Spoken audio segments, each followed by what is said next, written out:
Wow, No way. Oh my god! $242 million! Do you know how much money, brothers? Ballin' like it's game time.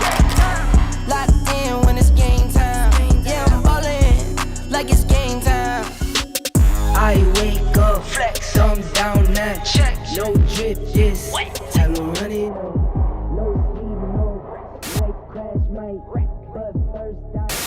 It's the 19th of August, 2024, the day a group of young adults carried out one of the largest crypto heists ever recorded. 20-year-old Malone Lam, 18-year-old Veer Chetal, 21-year-old Jeandiel Serrano, Danish Can and Chen. These kids targeted a single Genesis creditor who had no idea they were about to lose a staggering $230 million worth of Bitcoin. But how did they pull it off? Were they expert hackers with advanced coding skills? Well, it was much simpler than it seems. These scammers did something very clever. They hacked into basic human nature.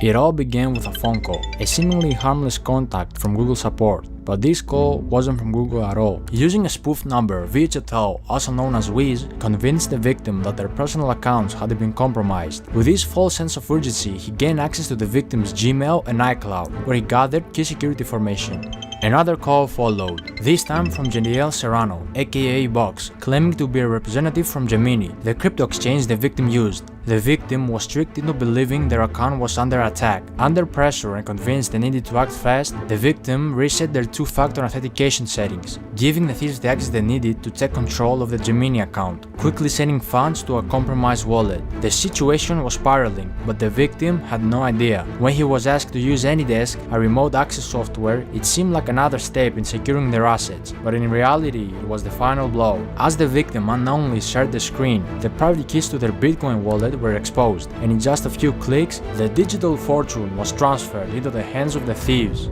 Oh, wow. Wow, No way. No f***ing way. I see it, bro. It's on the blockchain. It's on the blockchain, bro. No way. Oh my god! Oh my god! In a private video, they recorded the live reactions to the successful transfer of 4,064 bitcoins valued at over $230 million at the time, clearly excited as they watched the millions flow into their wallets. How did they manage to pull off such a heist? How could someone with that much wealth be deceived so easily? And why will they record themselves in the act of committing such a massive crime? These are questions that might never be fully answered, but one thing was clear: the money was now in the hands of the criminals, and they knew their work wasn't done yet. Exactly 17 minutes after, they quickly set about laundering the money. To make it harder for authorities to track the stolen crypto, they split the Bitcoin into smaller amounts and transferred it across 15 different exchanges, a common tactic known as pill chains. The idea was to break the large transactions into smaller ones, making them harder to trace. Bitcoin was swapped for Litecoin, Litecoin was swapped for Ethereum, and Ethereum was swapped for Monero. The process took several days, with constant swapping between different currencies and exchanges, further obscuring the trail. Go to the top right, the settings bar. Settings, no, not that. Like the swap settings. Set custom recipient. No, bro, what the hell? Do 998. Alright, bro, you're so horrible. You can't. Bro, I'm clearly busy, Caleb. Planning a heist. Soon enough, all the stolen money was now clean money, ready to be spent, and the criminals didn't hold back. The day before the heist even took place, they were already planning on how to spend their fortune, sharing links with each other on Telegram of expensive luxury clothes they wanted to purchase, from brands like Louis Vuitton, Givenchy and Philippe Plein. While most of the crew chose to play it safe, keeping a low profile and resisting the temptation to splurge, one man couldn't help but stand out. His name? Malone Lam. Ballin' like it's game time. Locked in when it's game time. Yeah, I'm ballin'. Malone was based in LA, and the moment he got his hands on the money, he wasted no time diving headfirst into a luxurious lifestyle. Everything he had once watched wealthy people enjoy was now within his reach, ready to become his new reality. Nightclubs became his second home. Almost every night, he hit a club, spending ridiculous amounts of money on VIP sections and bottle services. His bar tabs were unbelievable, some nights costing $265,000, $300,000, and even more than $500,000 in a single night. If you were in one of those clubs, you couldn't miss him. Hey, yo, Malone, he going real crazy like it's your birthday. His name will be flashing on signs, and DJs will shout his name, giving him all the attention. Malone! 70 bottles, Malone! Welcome home, Malone. Take this to 100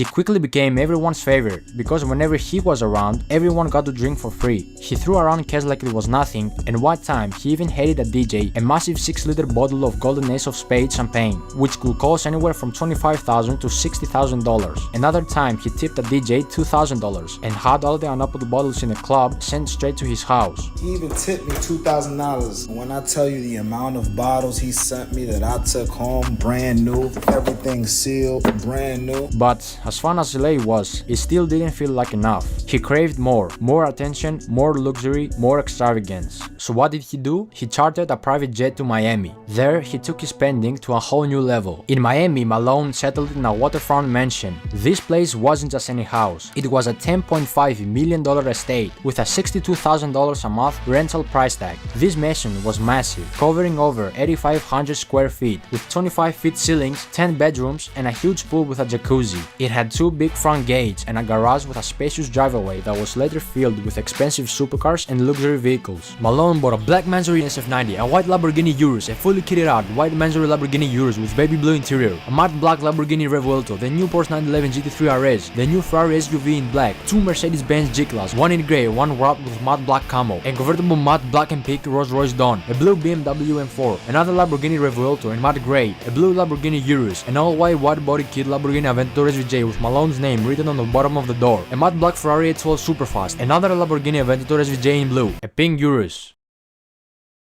which Malone originally bought as a gift for his ex-girlfriend to try to get her back, but got rejected again. A fully black carbon fiber McLaren 765 LT, a blue Pagani Huayra, and many more cars. If you didn't realize it by now, Malone was always rolling with fashion. He rocked high-end designer pieces like Louis Vuitton and Givenchy. His style was expensive, with the most expensive piece of clothing being the Moncler Maya 70 by Paul Manges jacket, which alone cost $50,000 or more. But after all this wasted money on clubs and cars, Malone finally decided to invest his money in timeless pieces that would hold the value over time, like these Cuban link chain bracelets filled with diamonds, a Richard Mille covered in diamonds, and a diamond ring for each one of his fingers. One Richard Mille wasn't enough, of course, so he bought multiple. Even his glasses had diamonds. Yo, don't take no video. Malone wasn't just a millionaire obsessed with himself. He had a generous side, often using his wealth to give back to others in need. He bought 5 Birkin bags and gave them away to random girls at the club. One of these lucky ladies was a model named Olivia Allen. Guys, I can't even make this up when I say that I just woke up to a Birkin in my bedroom because a man gave it to me in the club last night.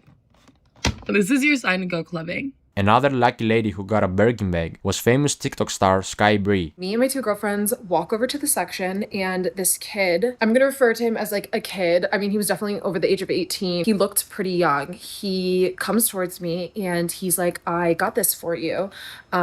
She ended up saying she didn't like it. It's beautiful, but to be honest, it's not really my style. While Malone was busy making his name known, flaunting his wealth at every turn, he was also drawing the wrong kind of attention. His outrageous spending, paired with his desire to be noticed, made it easier for authorities and blockchain experts to track him down. Investigators, including prominent figures like Zach XPT, were closely watching the flow of the stolen funds, tracing each move as he splurged on cars, clubs, and luxury items. The more he spent, the more obvious it became that his newfound fortune was linked to the heist, and soon enough, the walls started closing in.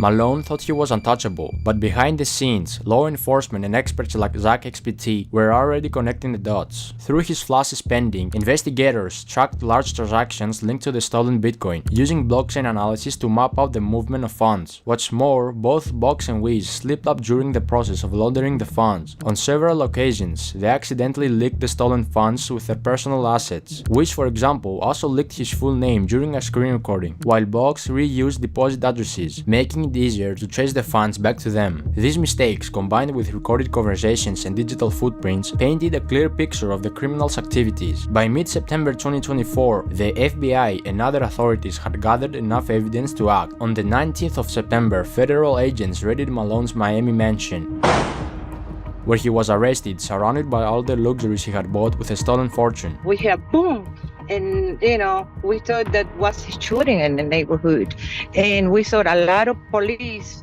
This was something that never happened in this neighborhood. Most of the time was a lot of party.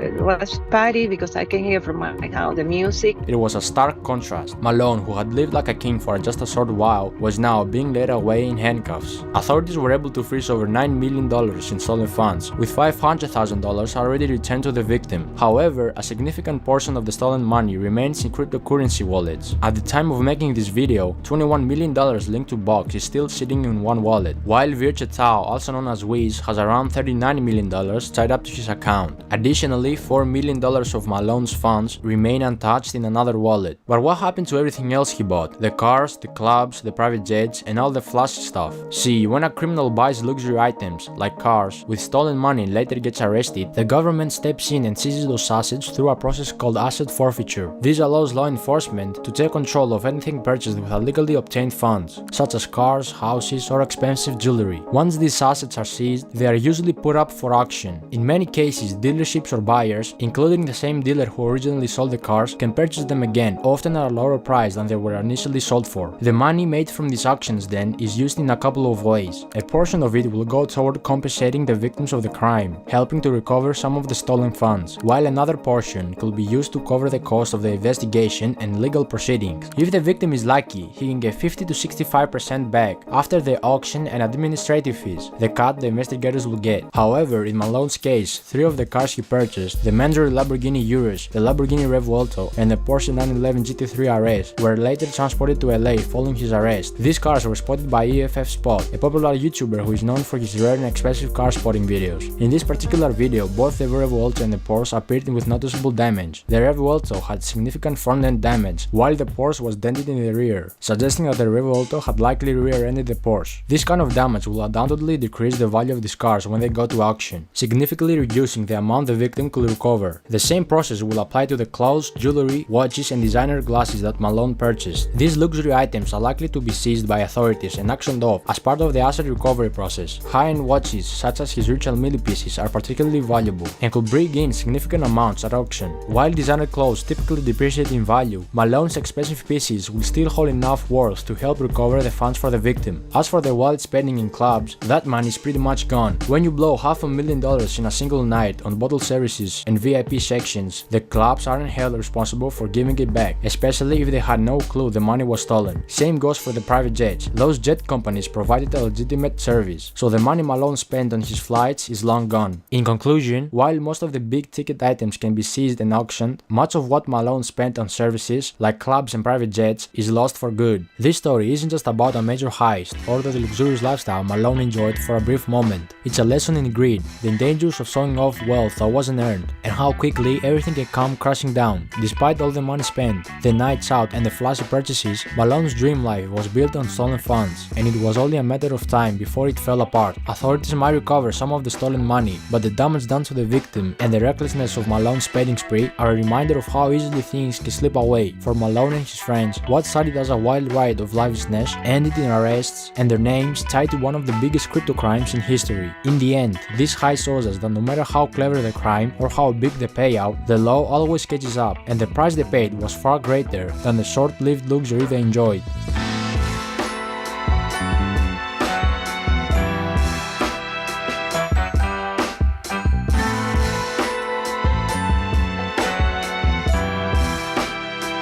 Oh, by the way, remember Olivia, the model who got a Birkin bag? Yeah, she made a TikTok after Malone's arrest styling the Birkin with a police uniform. And also another TikTok in the same club saying, "No free bags tonight, just free drinks."